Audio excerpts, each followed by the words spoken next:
Leero omulamu ogundeese baguyita Chuzeni Beki. Naye nga sinnatuuka kwogera ku Chuzeni Beki kansooke njogere ku katambi kano akaatambudde. Akaggoolokipa Manchester United n'eggwanga lya Cameroon bwe ne bazannyi banne abaatuukidde mu bbaasi ya Global ku kisaawe e Namboole okuva mu woteeri we baabadde basuze.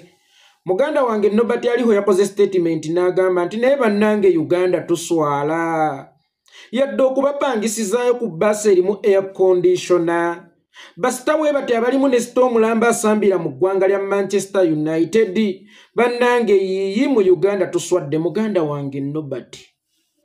Bana abantu tebakola kintu kyonna nga tebakibaze. Newankubadde basiru mu butonde. Naye si basiru obwenkanidde awo obutamanya buzito bw'abasita bwe babadde bali mu kutambuza. Walisoose ne weebuuza nti ani minisita w'ebyemizannyo mukyala Yoweri Kaguta Museveni. Gwe kyogamba mukyala Yoweri Kaguta Museveni ono basi yamubuze etambuza abazannyi bano ng'erimu essi. Nga wasobola n'okufunika etambuza babwanika ng'ebatwala mu Northern Uganda. Nga wasobola n'okufunika ey'abazannyi ebimansulo mu Uganda. Nga wasobola n'okufunika ey'abaki mu Uganda bwe kyogamba eya Andre Onana n'obuzito bwe ne bazannyi banne ye yabuze. Tulina kusooka kwebuuza. Ani nannyini kampani Global Coaches? Bano abantu bakozesa emikolo gy'eggwanga oba bakozesa funds z'eggwanga okulanga bizinensi zaabwe.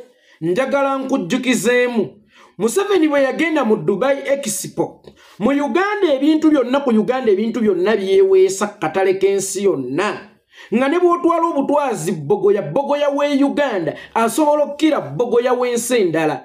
Ovakkedo, fene, lumonde n'ebirime ebya kubanga Uganda ne bweba tekutte ku oil oyo Museveni gwagamba we. Ne bweba tegenze ku gold yali ekasanda. Ne tuyimirira buyimirizi ku bya bulimi era singa Museveni yali ayagaliza bannayuganda nga naye bwe yeyagaliza twaligabanye. Ye n'atwala golodi n'atwala ebyobugagga by'omu ttaka nga ye bw'abyagala. Ffe n'atulekera obulimi bwaffe tusobola obugagga walya bwe yagenda e Dubai. Omukulu oyo yagenda akaalakaala n'ampirivuma. Lato miliki mu Uganda byonna bye tuweese Uganda. Gwe kyogamba nti Lato miliki yayinza okubbulula Uganda katale k'ensi yonna. Nga ne gy'omututte Steero nabo balina amata g'obuwunga.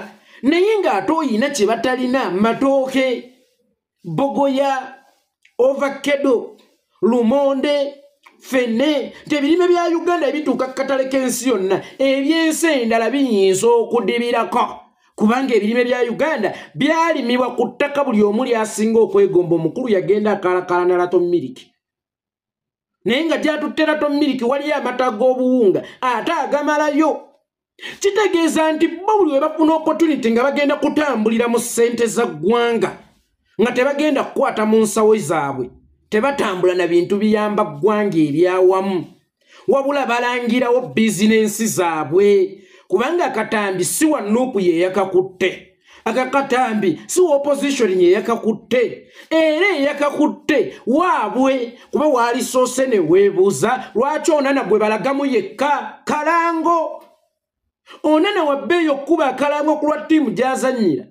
Abantu bakubira obulango b'amaanyi bano bafunye akalango ak'obwerere mu ttiimu yonna. Lwaki akavidiyo baatemyemu Onana kokka. Kubanga kano kabadde kalango. Nkiddamu kano kabadde kalango ka Global Coaches.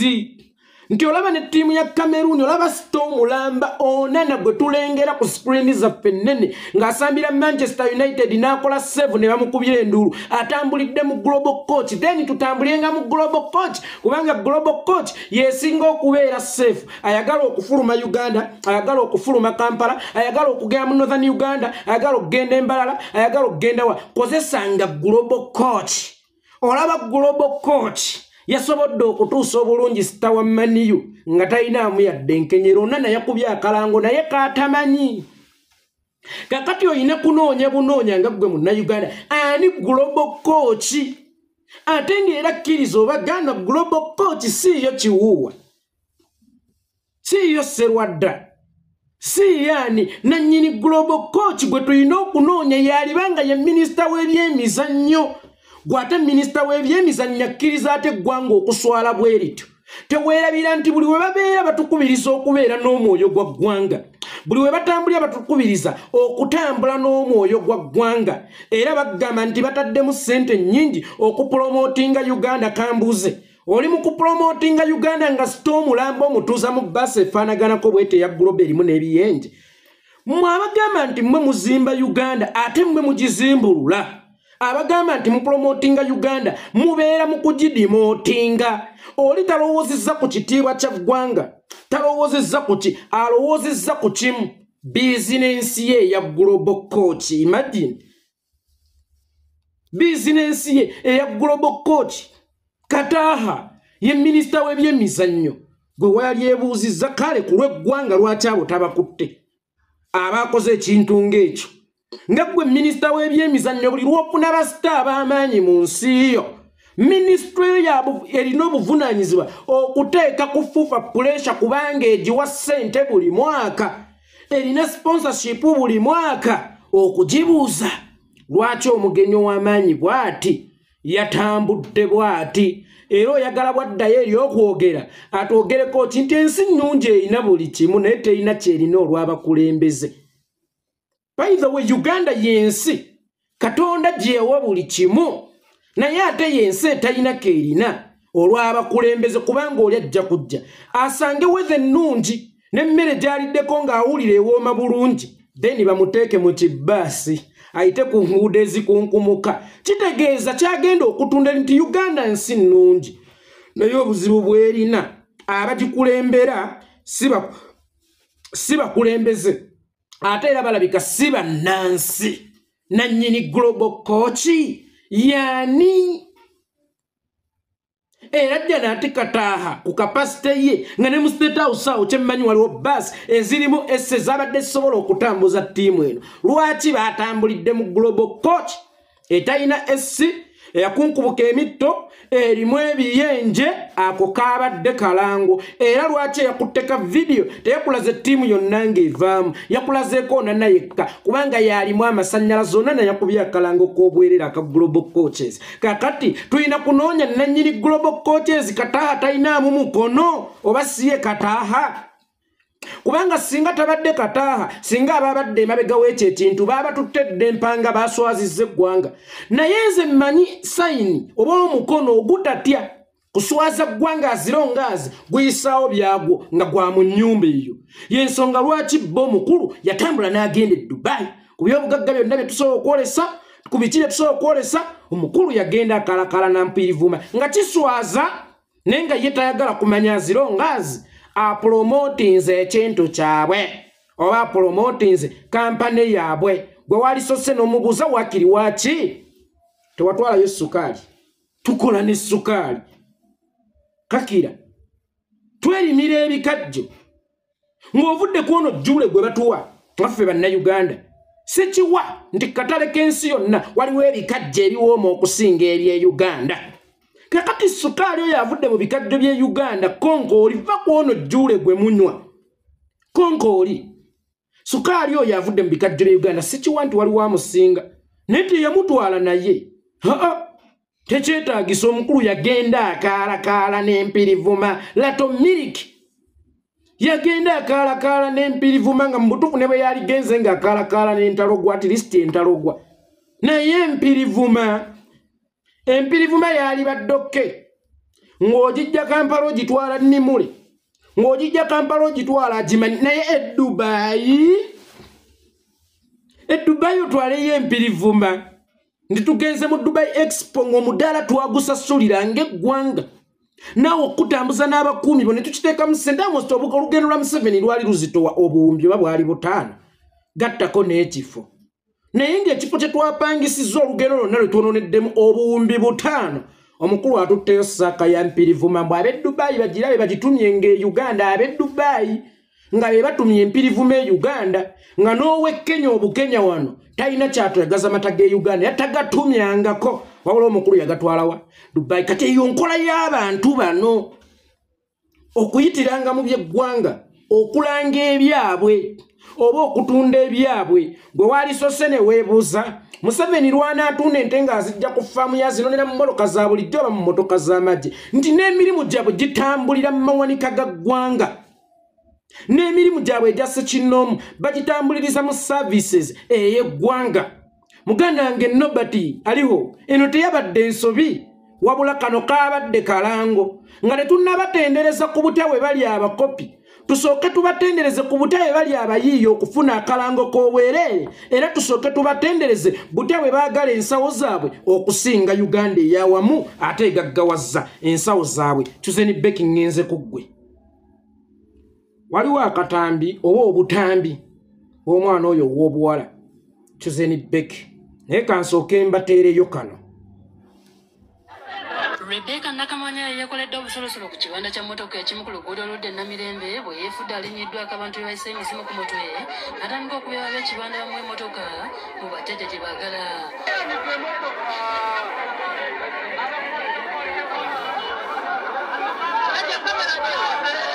bayingidde buyingizi mu yard as clients nembawookani nga nebabuza mwagala ki ne bagamba twagala mmotoka nembatambuza mu mmotoka ne batuuka ku kurad Chuzeni Beki waliwo omuyimbi munno bamuyita Mary Butter yayimba oluyimba nti nali mpapa naye neerekeramu akoobwa sita TikTok esso akoobwa sita abo akoobwa sita sikyakalaba sita ebeera munyenye naye ensonga lwaki omuntu ow'enjawulo tumuyita sita kubanga munyenye evaayo omulundi gumu olunaku obudde bwa kawungeezi ate evaayo ng'eviiriddeyo nsonga yakumulisa ggwe kyova olaba omuntu ow'enjawulo tumuyita sita kubanga abeera nantala bw'alabwa osusse okwejeeguula osusse okuzannyirira ebintu ebitta bulandiyo osusse okwagala okulabikira buli wamu waliwo ensonga lwaki waliwo ba TikToka naawe omuyimbi mwobuzibu mulina abaddugavu temubaira bamativu n'ekyo kye mubeera mulina mulaba nga n'oli kali kaali eri oba kali akamufuula siteeri era sitiiru oyagala okatwale Chuzeni Beki wafuna erinnya nga liyita mu kitonne nga liyita mu kuyimba jjukira Irene Namubiru yakuyita ku stage n'oyimba naye nze bwe ntunulya Chuzeni Beki mbadde ntandise omukategorizinga kubanga waliwo bali abakyala ababiri Irene Namubiru ne Juliana Kanyomoozi maaso awo nenteekawo Rema kubanga namanya nti singa oyita Irene Namubiru ku kivulu ng'omupangisiza oba Rema Namakula Irene Namubiru oba Juliana Kanyomoozi ku kivulu ng'ogenda basasula kusaawa esembayo ne bakkubira essimu nti munne tetugenda kusobola kujja ani asobola okubaggala golowooza bw'oba okoze ekivvulu Irene n'alemererwa ani asobola okumuggala ni gw'oyinza okukubira amangu awo gw'olaba ayinza okuggala embeera abantu baleme kwasa butebe yalibadde Rema Namakula era Rema Namakula nenzija ne mmuteerako wano ku sayidi Chuzeni Beki nti otuuse okutuula Namakula waatuula otuuse okutuula Irene waatuula wadde nga tobenkana naye tulaba nga ye gwagezaako okubeefaananyiriza oba okukola ekyo kye bagezaako okukola era y'ensonga lwaki Irene yakuyita ku stage ne mubeera naye osumuse musically oli jinja bino biki bye weekolaakola then sefuka akole ki muyimbi beera muyimbi TikTok abeere TikTok si kibi okujjokinga kuba waliwo abagenda okuŋŋamba leave people to be leka abantu batambuze obulamu leave people to be ono asusse ono atuula mu sawundi mbuzi abalalu asekanga balalu mu just joke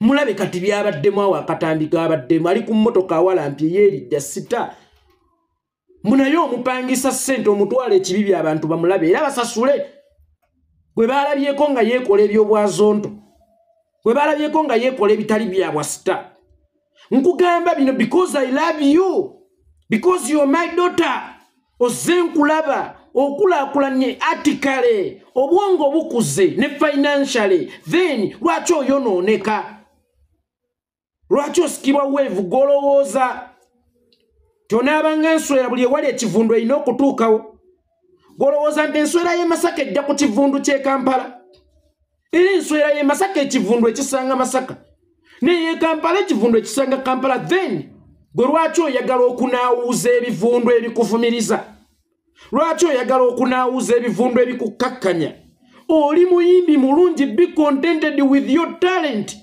because sisuubira nti okulaakulanya okusinga Juliana oba Rema Namakula obaani abatabeera ku TikTok nga beemulula okubanga bagalayo ka payment aka TikTok nedda leka okubeera content creator ne baana abaana be wagenda mu juzi muzannyemu kyansanyusa oba baali batata Kimbo kubanga nali ndowooza nti oli mu babu stinga kwe kwagaliza naye ate kyessamanya nti be baali mu kutunda gwe Chuzeni Bekyo wange Chuzeni Bekyo mulamba gwe wange munowo n'otuuka okunkaabya amaziga bwe gati olw'okubanga weejaakula wejjeemu obwasita olw'okubanga weefudde ekitagasa sooka omanye ekigambo sita kitegeeza ki era otunule kawungeezi ku ggulu ku mwezi olabe sita nga ddala ddala kituufu sita era evuddeyo nakuwa kitangaala gwe lwaki bw'ovaayo ovaayo kuginika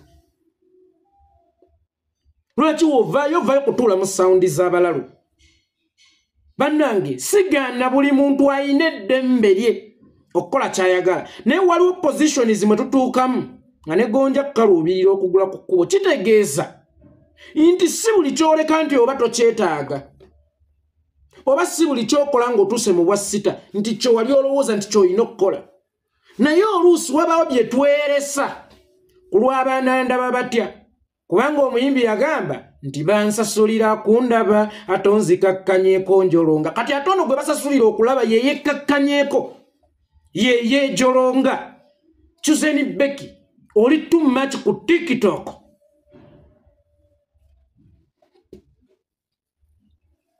TikTok ekututte nnyo n'obudde bw'okunoonya ennyimba oba lwalita abalungi abakuwandiikira ennyimba ezinyuma obuvuddeko kakati onoonya bakuwandiikira scripting ezo ddayo ku drawing board omanye we wawabira otherwise ogenda ttama abantu nga tebakyasobola kukusasulira kukulaba nkiddamu ogenda ttama abantu nga lwolitegeka Africana tebagenda kusasulira kukulaba ate nga Chuzeni Beki yeggwe gwenda basobola okunkubira Sheraton gwasobola okunkubira Serena naye waliwo abantu abanyumira ennyimba zo nga ba high class bakirumira akulaba laba byolimu olinga Zolo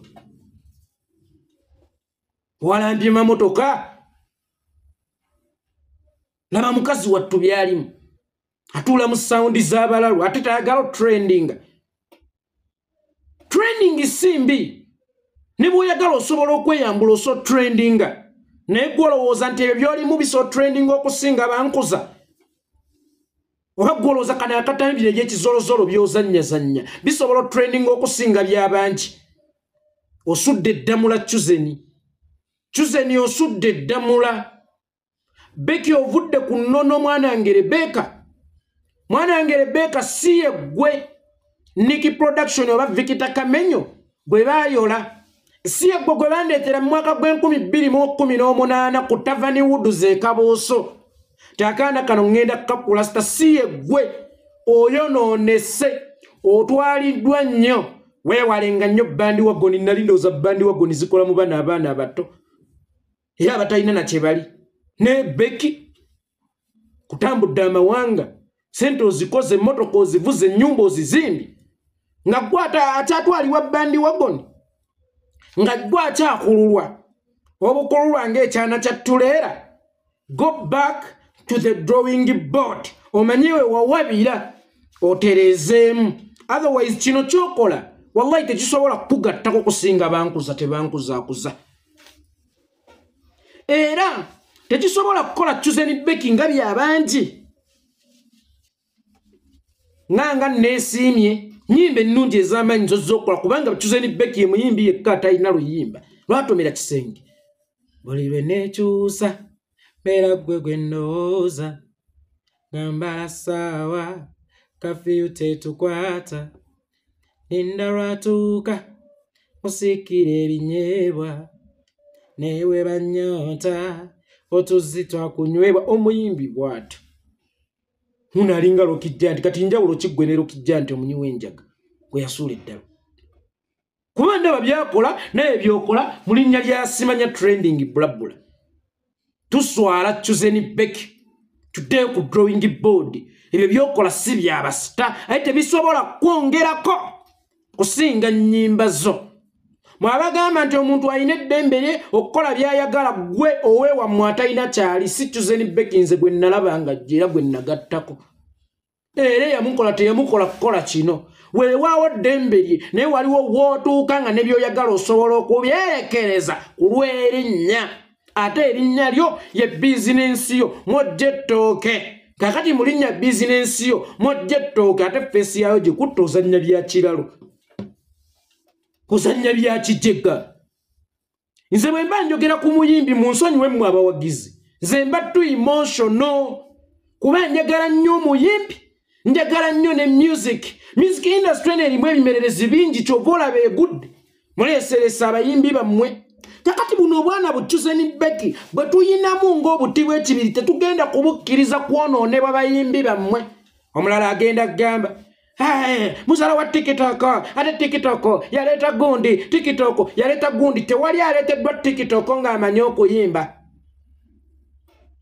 TikTok era ereese batyo kubanga tebafuna airplay ku mainstream tebajjayo ono Becky azze byonna bikoze akoze biki amenya obujjo bwali obuzibu obw'okumenyebwa kati ali ku TikTok azannya by'amaginu azannya bya kiralo juzi namulaba atudde mu saundi y'abalalu azannya yenna manager gwe wafuna oba mukwano gw'omupya gwe wafuna takumanyi ng'amiru bwakumanyi eyo saagala yingire kuba tebinkwatako naye onaayonoona bwonoonyi yenna gw'olinanga manager akutya ate abayimbi mususse okwesembereza abantu ababatya tebageya kukuyamba sinalina omwana emugagame bamuyitanga Kirebasoni Bebe Kulu ng'asooka okujja ng'akoze oluyimba olubi n'abuuza lunaaba lutya last eno mother tune naye nga wallahi ne Bebe Kulu yennyini gwe baga nti eno mother tune talunyumira n'omugamba mulongo wange mulongo wange luno oluyimba terugenda kukola naakuzalawo olw'okuba aliwo abantu nze yeekola kyovola banze wantama bannange wantama tolabiko wagira kaddingo kubanga oluyimba St. Andrews yaluwane yere naye nga ye mutima akitegedde obunabbi bwange era luwunzika terukoze eki n'amanya nti bano bamutya butti kakati mwesembereza abantu ababatya abatasobola kubawabula n'abagamba kituufu n'omuteekawo nga manager oba simanyi nga muganzi naye ng'alina nakunonera sigala ku dduuka kyokka kyasobola okukola akutya talina bukugu bumala ku ekyo bemwesembereza tasobola nakuwabula tasobola nakugateeka essimu eyo wansi n'omuwulira kyova olaba omukono oguli mu kkuma ne jinga olunaku olwaleero gukutwala kataka ddamu onoonye ati omukono ogwasooka okkuma ne jinga bwe gwakozesanga omuwoona akumanejinga omupya kuba ddembe ly'okubeera ne manager ki omupya omugambe balina kunkwata bati kyokka ate ne manager gwe balina okulaga ekyokukola otaba manager goba va ku TikTok si kibi okubeera ku TikTok ak'olumu naye oli mungi ku TikTok ng'ate oliko mu ngeri eyesittaza era ekkakkanya erinnya lyo diikuula ne maka ge talina kitiibwa bannaye nkiddamu Diikuula Dickson omusajja yasooka oba Diikuula yalingawo wankulu kuba muyitanga Dickson ensonga mwe mwava erinnya ne Diikuula naye yalinawo ku kitiibwa ne mu baana be nga talina kitiibwa Chuzeni Becky teri Diikuula asinga muyimbi kitiibwa ate olwo n'ogundi Diikuula talinaako yadde ku kitiibwa ate olwo gwe weegomba Diikuula gwe Mukama gwe yakwata n'agonnomolako amakula g'ekitone n'agonnomolako amakula g'okuyimba mbukati weegomba kuba Diikuula nze yeekolera itongwa